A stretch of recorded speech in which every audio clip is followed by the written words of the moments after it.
Today is the Bhayankar Roop of Devi, the famous Mahakali, as we commonly, the name that is commonly heard about Devi, this this most horrific avatar of Kali.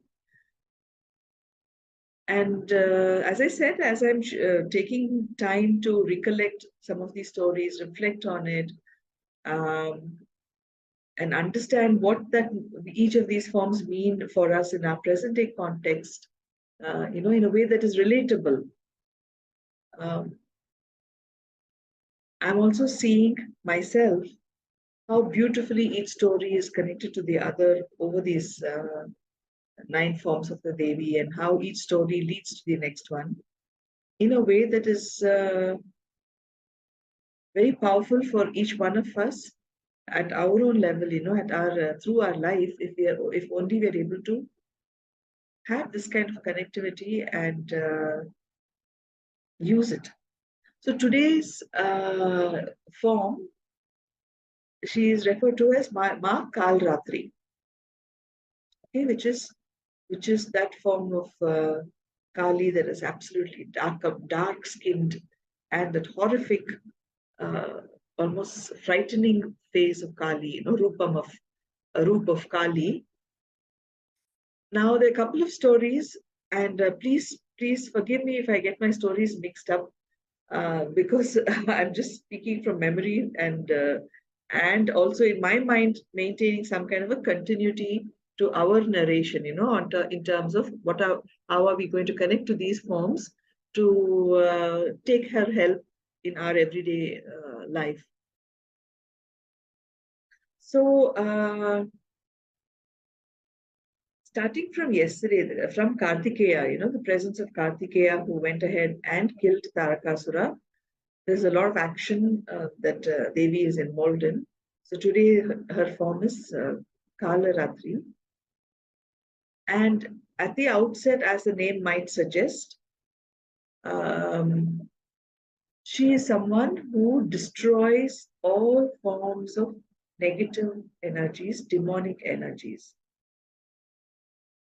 So there are two asuras that are two stories of asuras that I'm familiar with, and I'm going to tell you both. One is that she kills these asuras called Shumbha and Nishumba. Remember the first day story where we connect to Shakti, who shows up as Chamundi. She kills two asuras, Chanda and Munda. Chanda, if you remember, represented a bodiless head, basically just the head, the cognitive mind, which becomes filled with arrogance even from knowledge sometimes, but is incapable of action. That was Chanda. And Munda was somebody who had no head but had a body. So basically, action without any purpose, without any direction, without any higher knowledge. So these two asuras were killed, and that's how she got the name Chamundi. On the first day, we connected to that. Chanda and Munda were supposed to be commanders under Bandasura, who was lusting for Devi. And she refuses to give in, and he sends these commanders to actually capture her and bring her to him. And that's how Chanda and Munda went. Now, today in Shumba and Nishumba are two other commanders of that same Asura, who again reach Devi to capture her. And she takes on the form of Kalaratri and kills Shumba and Nishumba. What do Shumba and Nishumba represent? Shumba and Nishumba represent this deadly duo of suspicion and self-doubt. Doubting the other or doubting the self. So these are also ills that plague the mind. And who is Kali? Kali is Shakti. Shakti is absolute potential, unbounded, abundant, eternal potential. So she cannot give in to the preoccupation with doubt and self-doubt. I don't know. I'm sure all of us are able to relate to being in those situations where we are plagued by doubt, and primarily self-doubt. When we have to take a decision, when we have to act on our decision, the kind of doubt that we are consumed with. So Kalaratri is supposed to have killed these two asuras. That's one story. Okay. The other story, and I'm connecting that story also today based on what we spoke about yesterday. Yesterday, we spoke about how Kartikeya, Skanda, who was the child of Shiva, changed into Kartikeya. Kartikeya being the person, the divine child with 6 heads. And the 6 heads represented the 5 elements, the fundamental elements, Panchabhutas, and Chitta, consciousness. So Kartikeya became this divine child who was nurtured by these mothers, each mother taking care of one of these 6 elements. So he was nurtured, he was nourished, he was taken care of, so that he could eventually go ahead and fulfill his destiny, which was to kill Tarakasura. And then we connected to how that divine child is each one of us, because every one of us are made up of these 5 elements in consciousness. So it's a metaphor that could be understood as us. And we also connected to how each one of us, therefore, can connect to the identity of a divine child. Where we are born, we have come into existence as a result of the union between the divine masculine and the divine feminine. And each one of us carry within us a destiny that we are meant to fulfill. When I say destiny we are meant to fulfill, it's not something written somewhere and we have to go and check it to figure out what our destiny is. But basically, we seek complete health at all levels of our existence, so that whatever is the destiny that unfolds, we are able to fulfill it. And in a very broad sense, what is the destiny that each one of us is meant to fulfill? Establishment of dharma. We spoke about that yesterday. Establishment of dharma. Dharma would mean having the intelligence. Dharma itself wouldn't mean that. Yesterday's story meant we have that consciousness, we have the awareness, we connect to that higher intelligence, and we connect to the Panchabhutas, which come together to create our body. And with all of these gifts that we receive in this human life, we work towards establishing dharma. In our context, in a simple way, what would dharma mean? To ensure that whatever choices we make, whatever decisions we take, leading to actions, we are constantly keeping in mind the well-being of the self, the well-being of the other could be one, two, whoever, the family, whatever, the well-being of the self, the well-being of the other, and the well-being of the context in which I and the other are engaging. Are my decisions, are my actions in the interest of the well-being all around, of everyone around, including the context? So that is what Kartikeya represented, and we connected to Ma Kartikayani yesterday. Today, Ma Kalaratri, at one level, we talked about removing self-doubt. She kills self-doubt and doubting of others.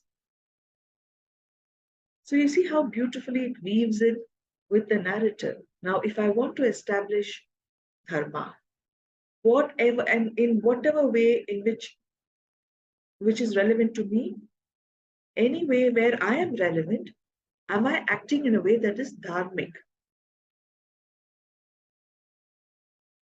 And in order to do that, Ma Kalaratri, her blessings removes all negative elements in our environment, and Shubha and Nishubha specifically refer to doubt, the doubting nature of the human mind, that doubts the self and doubts the other. So, for all practical purposes, it paralyzes us, it makes us immobile because we're constantly doubting. And if at all we do take any action in this frame of mind, these actions are born out of fear. So today's form of the Devi is about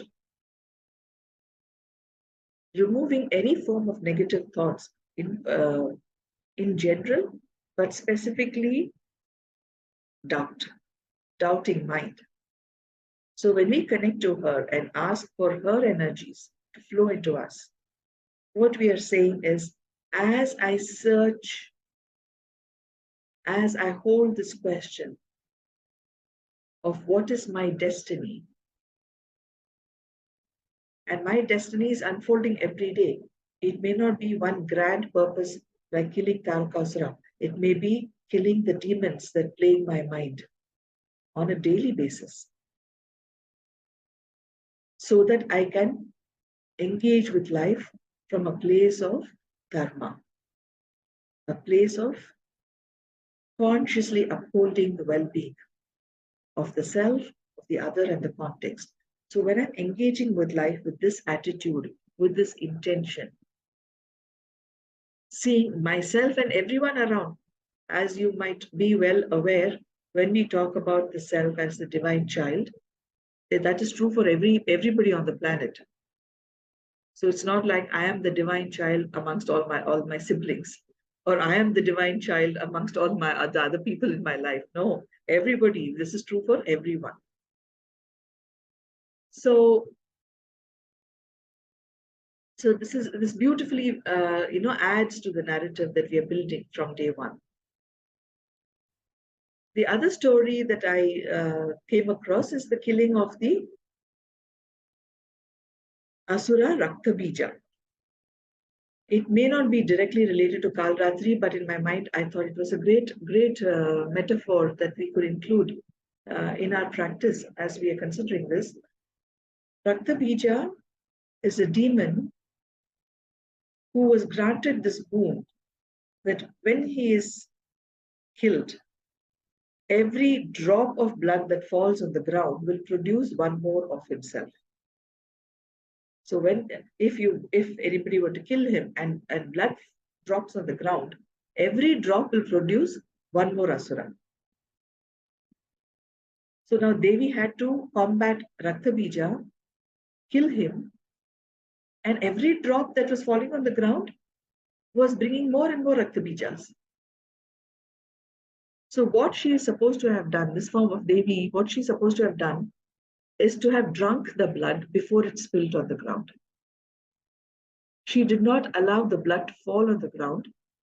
And so that's why there's this very horrific figure usually that is associated with this form with blood dripping on her face, because she could not allow even one drop of that demon's blood to fall on the ground. Now, what does that mean for us?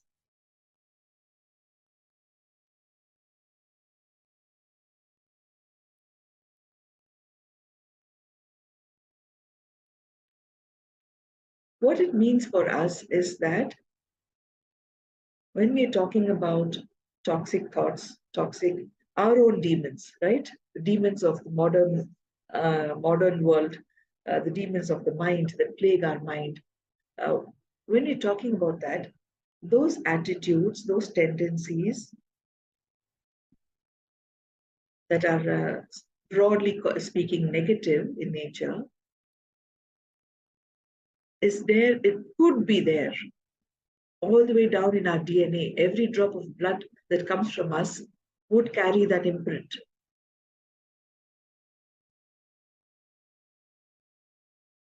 And when we are seeking to cleanse ourselves, when we are seeking to, in our contemporary language, when we are seeking to go through some kind of a detoxification process of the mind, mental detox, emotional detox, spiritual detox, and so on, we have to be mindful that to that extent we have to be alert, because unconsciously, unknowingly, we may still end up acting out of negativity. It's not easy to rid oneself of these negative ideas, beliefs, attitudes, and we have to be on high alert, like Devi was, to not allow even one drop of that kind of an asuric energy to touch the earth. So, what is the extent of self? What this really leads to is self observation, swadhyaya, self observation.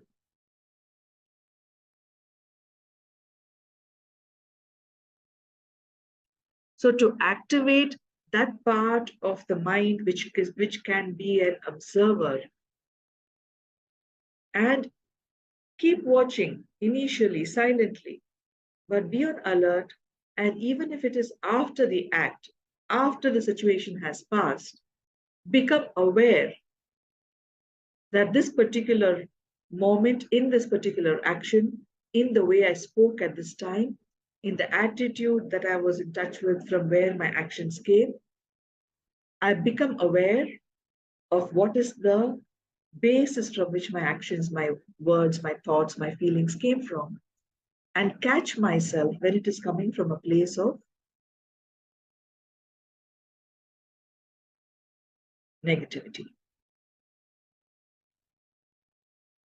And when I say negativity, I'm referring to everything that comes from a place of fear, most primarily. But fear doesn't show up as fear openly. There are a few times when you can say, yes, I'm afraid. A lot of the times it doesn't show up as fear. So it shows up as greed, selfishness, self centeredness, I, me, myself kind of an attitude, me at any cost kind of an attitude,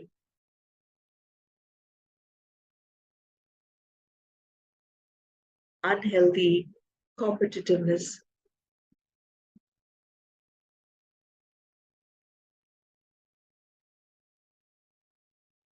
So all the asuras who were slain until today, if we can recall, there was arrogance that was associated with Chanda. It was all just thoughts, thoughts, thoughts, thoughts. That arrogance, arrogance from knowledge, arrogance from your intellect, any form of arrogance, incapable of any action. When you say incapable of any action, you're so full of yourself. Chanda is so full of himself, but it doesn't have a body, so it doesn't translate to any real action.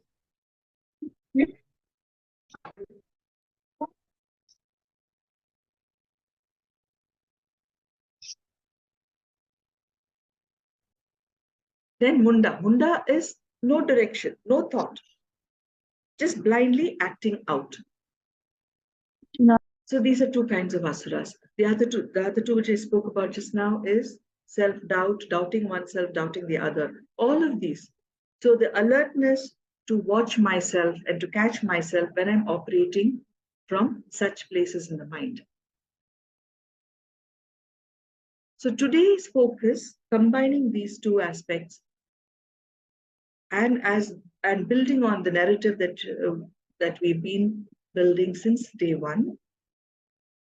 If I am the divine child who's come with the purpose of establishing dharma, now let us not shy away from the word dharma and what it means for me in my context today.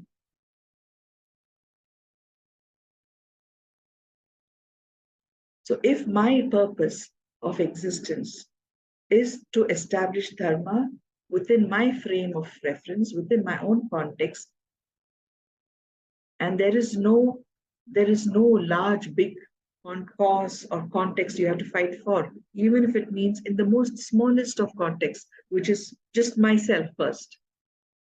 Am I acting from a place of dharma? Are my actions dharmic? And then allowing that to spread to our ecosystems. If that is I am a divine child, and I am here to establish this, and I'm nurtured and cared for and provided for by 6 mothers,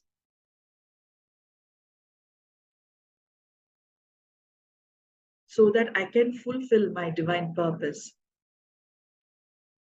Amongst other things, what I need to do as we are connecting to it today is to first begin with cleansing ourselves of all forms of negative energy. And in that,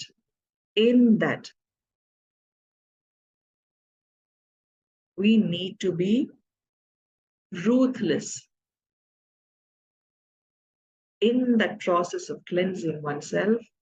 We need to be ruthless with our vigilance,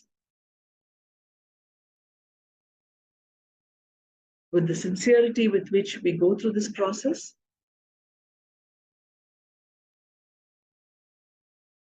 We need to be willing to go out of our comfort zone.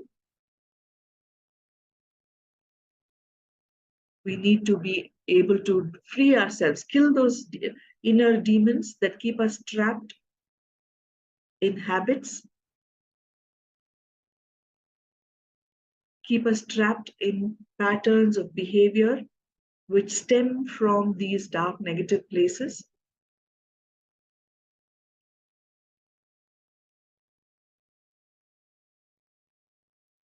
So that we are actually able to fulfill that destiny.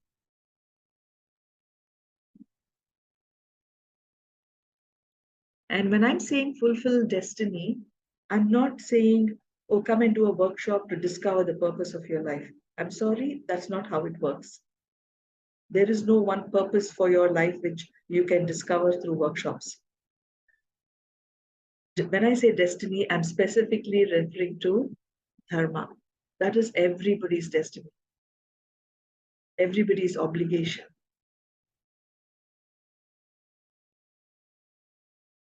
How much we recognize it, pick it up, and shape ourselves with the blessings of the divine to be able to fulfill it is the journey of our life.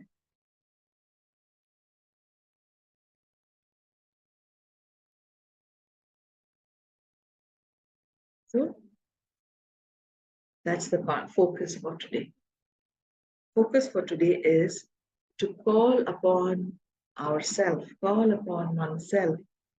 the ability to be ruthlessly willing to ruthlessly cleanse ourselves,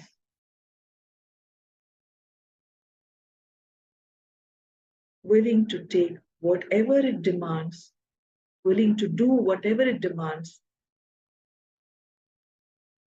to free ourselves from the clutches of dark energies. And dark energies, obviously in a story format, is reflected or projected to be an asura or a demon. But it's not anybody out there that we need to kill. Everything is about the self. So once we start to do this with ourselves, with that kind of sincerity, we will establish it collectively on the planet.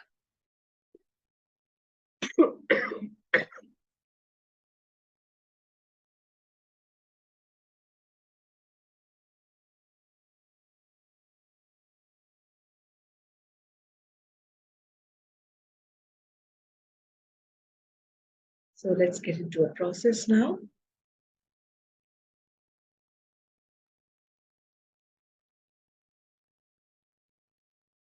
Sit back and take a few minutes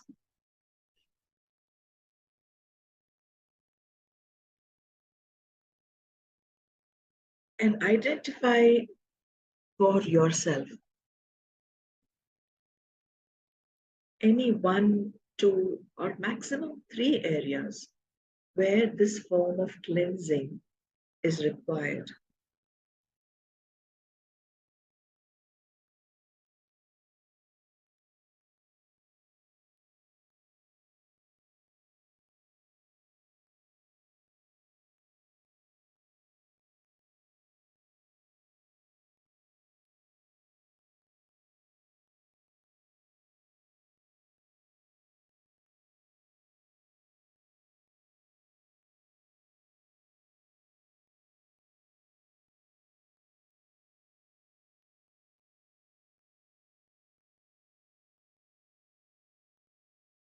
You could start by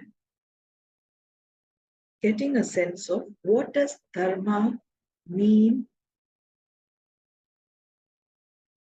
for you.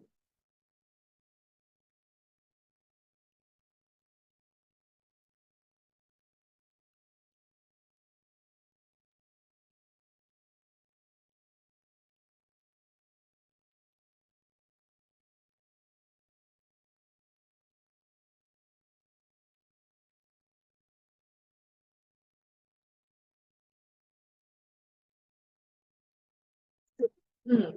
Articulate it in your own words. What does it mean to be dharmic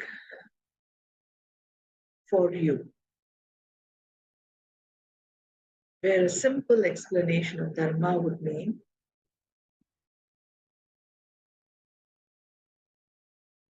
that in the way that I look at life, at every encounter I have with life, in every conversation, in every relationship, in every situation, with regard to my health,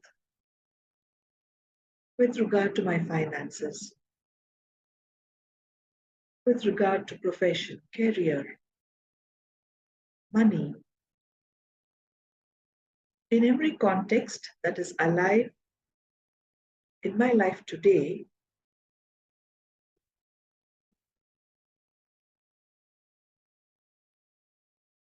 to be aware of what would be the most appropriate action through words, through deeds, through my attitude that will ensure my own well being, the well being of whoever is involved with me, and the well being of that context in which we are engaging. If this is a simple meaning of dharma, take a few minutes to bring to your awareness a couple of areas that come to your mind spontaneously where you wish to look at through this lens.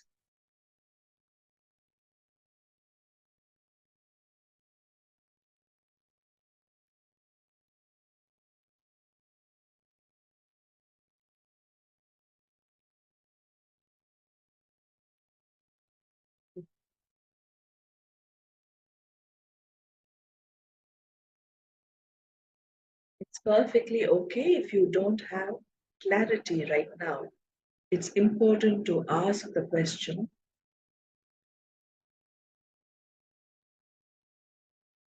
and allow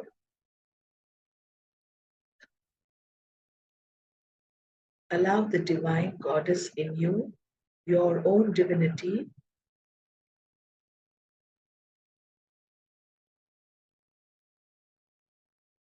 trust the divinity in you to reveal whatever it is that you are seeking in good time. If not right now, soon enough. It's important to ask that question.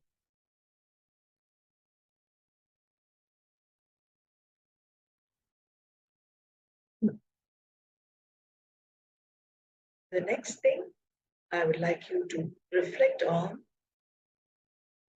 once I have identified a specific area where I want to begin this practice.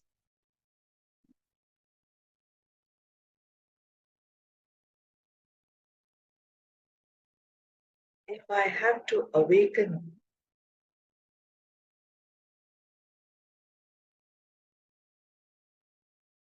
Goddess Kali in me,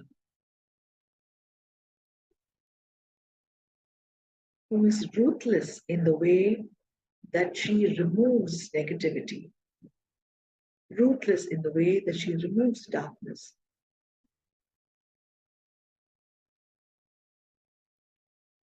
What is that form of negativity, that form of darkness that I'm able to identify? And I am willing to act with same kind of conviction. Honestly, when I say ruthless, it doesn't mean you're killing something, but you will not give in to excuses. You will not allow your mind to play tricks on you. You will not allow yourself to be distracted.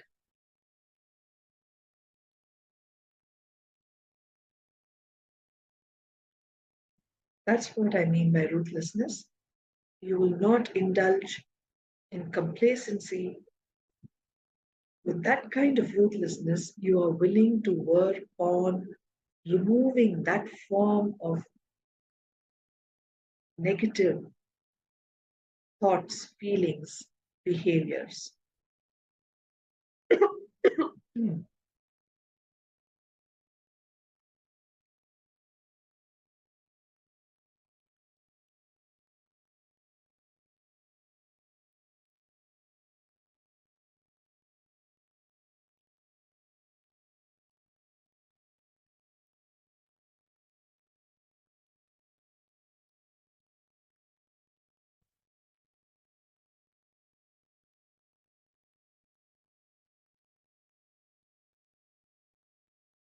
If possible, connect the focus on dharmic behavior with this focus on ruthless self examination with the intent of cleaning yourself, cleansing yourself in order to establish dharma in that particular aspect of my life.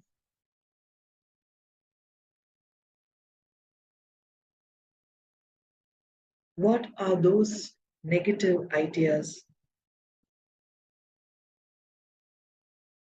behaviors, thought patterns that I should work on sincerely, ruthlessly?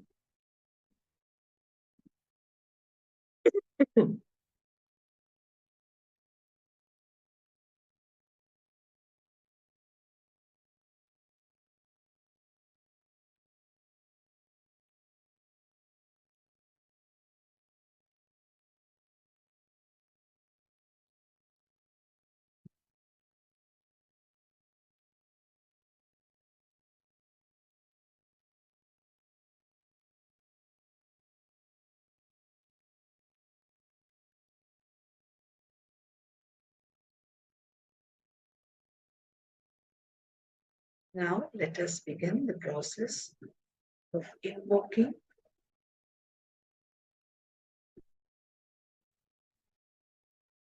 the goddess today.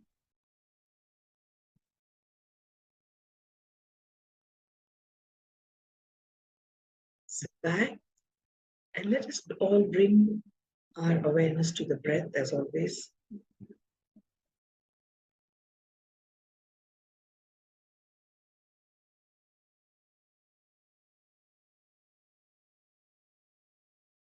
Bringing awareness to the breath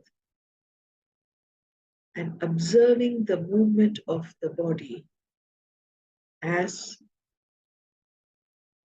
you inhale and exhale. This in itself instantly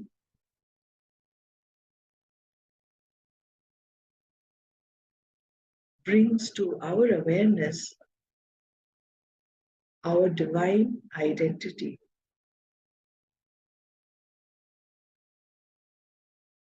The synchronicity, the synchronic movement of the breath and the body is symbolic of the cosmic dance. It is that cosmic dance of Shiva and Shakti.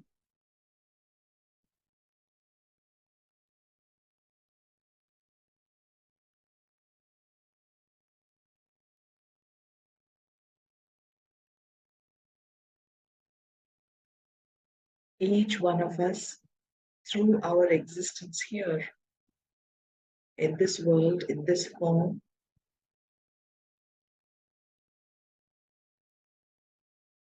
are establishing the presence of that divine couple on this planet.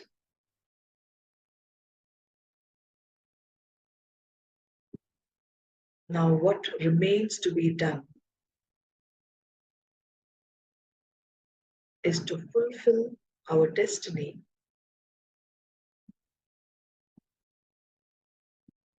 in this world. Bring your awareness to this idea even as you inhale and exhale.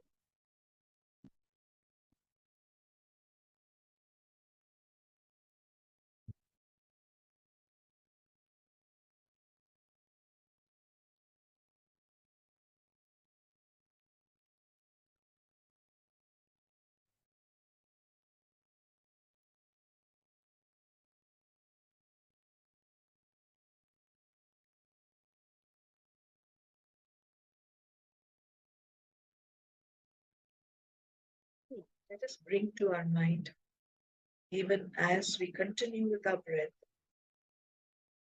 Today, let us bring to our mind the source of each inhale.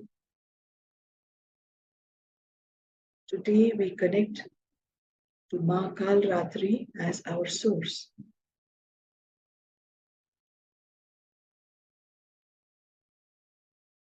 This divine form represents the ferocity with which she nullifies, annihilates negativity, the ferocity with which she annihilates negativity. Her ferociousness is focused on removing negativity.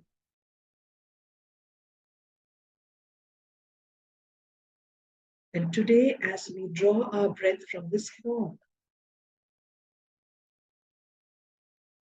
we are specifically asking for that will, for that will of the mind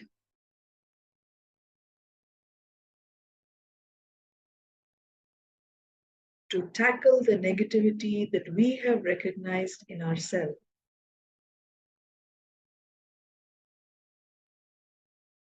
And the complete conviction with which we wish to act to annihilate that negativity in us, in me, each one of us.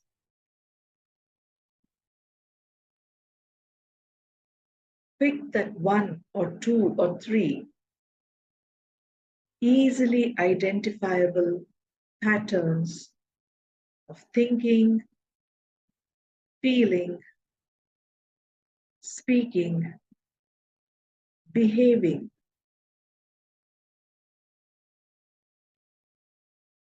which you consider are negative, and you are willing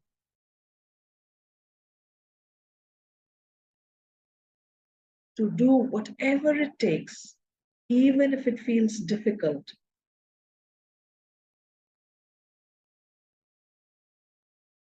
even if it takes you out of your comfort zone. You're willing to do whatever it takes in order to nullify and remove those patterns from yourself. So as we connect to Ma Kalaratri, with every breath, we invoke the strength of will. We invoke vigilance. We invoke the ability to observe ourselves.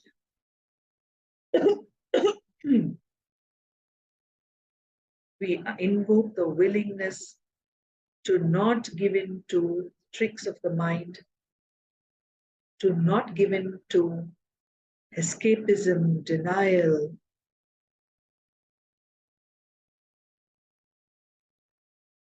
and with complete consciousness, commit to removing those patterns from ourselves.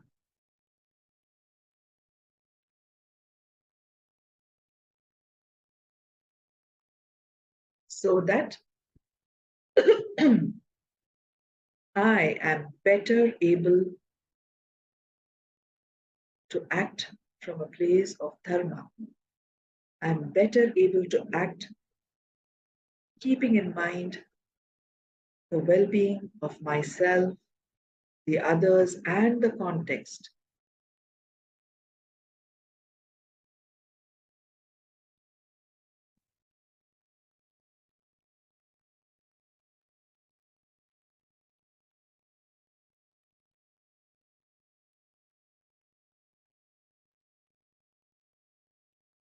Connect to the source of your breath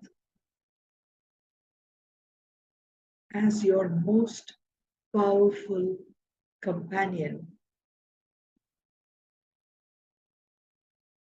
who's fully with you, supporting you in this decision to cleanse yourself.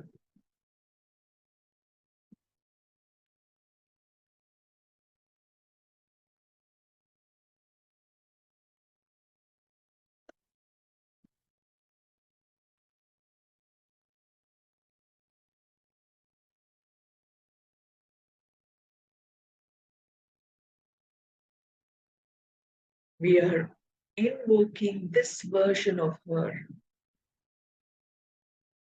only in the interest of cleansing ourselves based on what we have identified, each one of us, as a pattern that we wish to remove.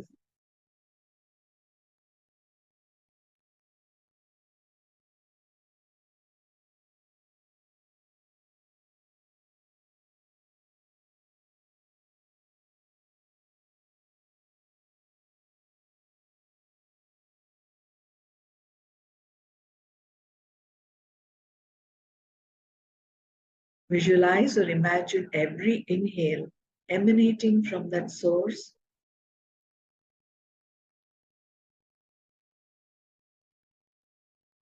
and flowing into you, into every cell in your body.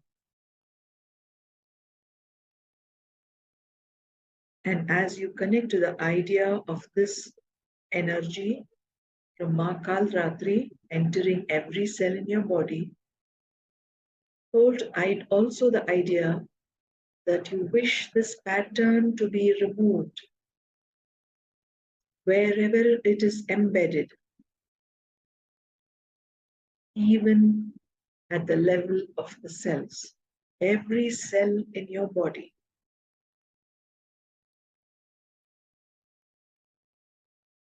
Invite this energy,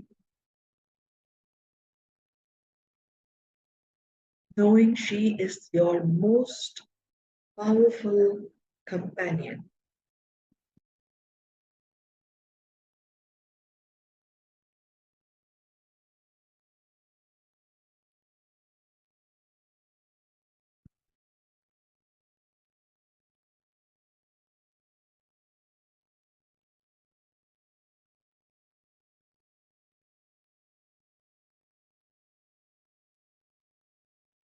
Communicate. Please follow these guidelines. Please communicate to every cell in your body as though you are broadcasting this information to those millions and trillions of foot soldiers who need to be informed. Communicate to every cell in your body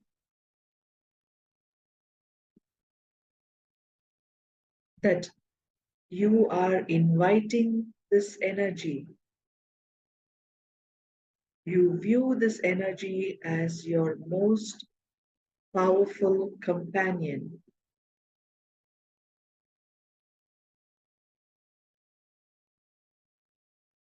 And her presence will do the job of alerting you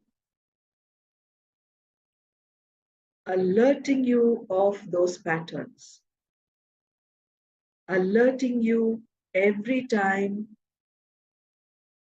you repeat that pattern.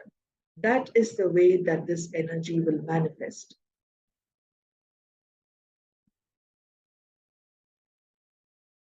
Communicate to every cell in your body that this energy will alert every cell that is involved in that pattern.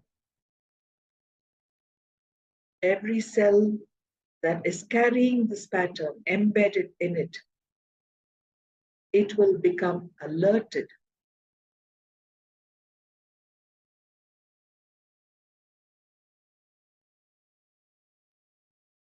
The process of dropping the pattern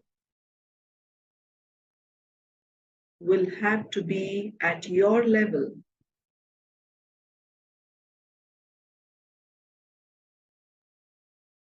You will need to take the actions that you think are required. Make the choices that you think are required. You will need to bring the changes that you think are required in order to drop the pattern.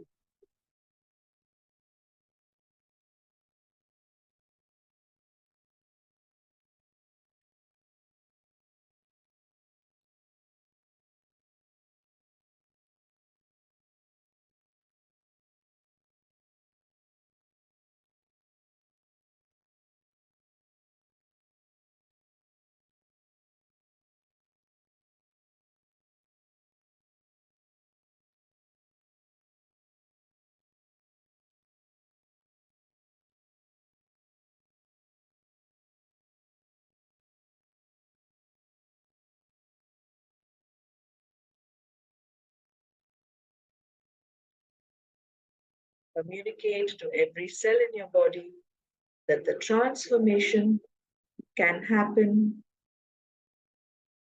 harmoniously.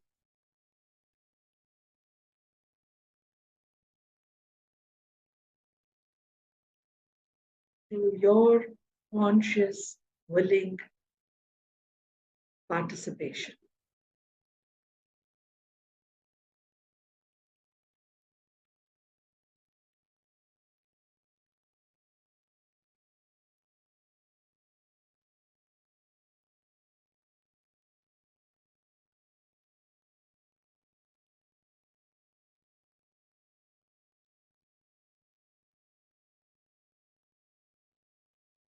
Before we close,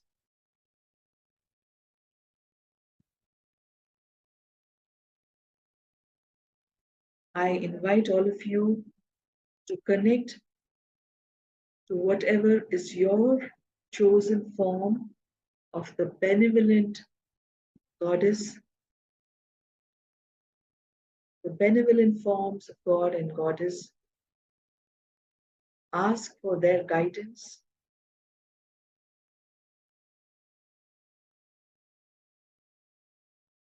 So that you may engage with this energy harmoniously, effortlessly.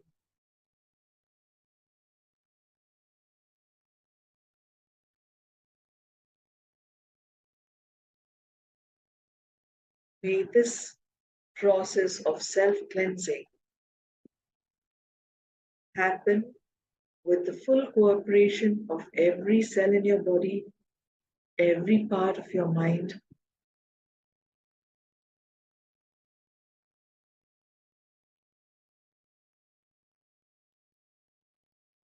and always protected and guided by the benevolent forms of the divine.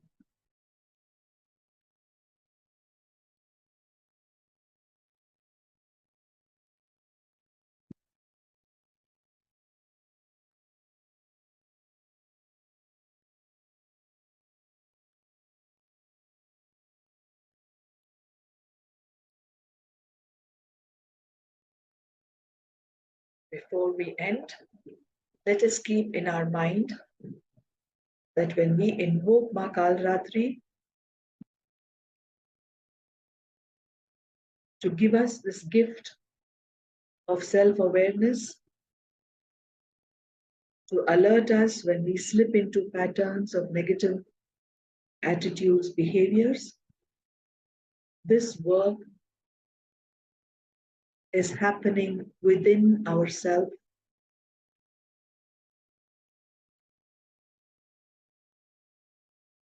with our conscious awareness and participation.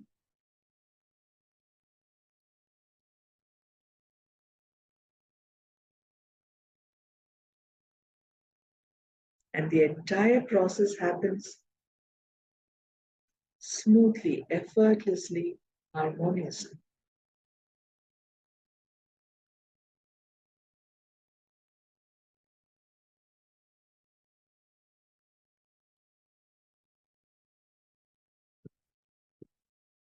Stay with the process. Take as long as you need before you're able to feel complete.